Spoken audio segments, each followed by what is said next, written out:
Ada buku referensi untuk indikator ini, ada guru yang profesional.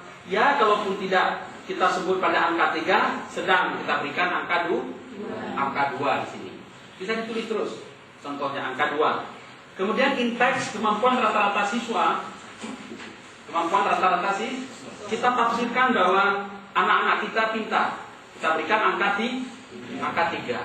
Jadi kalau begitu tadi 1 ditambah 2 berapa? 3 ditambah 3 6. Sudah?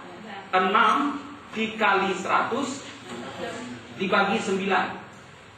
Lalu ditulislah di sini 6,6. Coba dihitung nanti. 6, sekian ditulis di sini itu pada indikator yang pertama. 6,6,62 misalnya di sini. Sudah dapat? Lalu dicari indikator yang kedua, ditulis di sini. Caranya sama. Indikator yang ketiga ditulis di sini. Nah, indikator pertama ditambah dengan indikator kedua, ditambah dengan indikator ketiga dijumlah.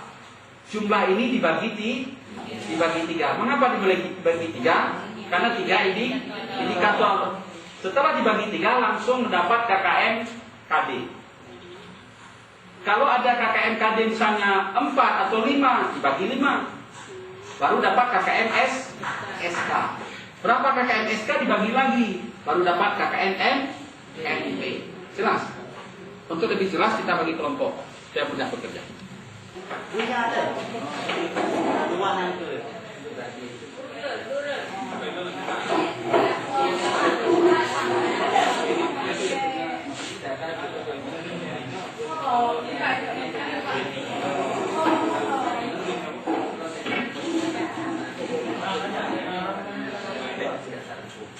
Yang 35 tayung yang mesti tanggap berapa? Tanggap berapa? Kira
Ya.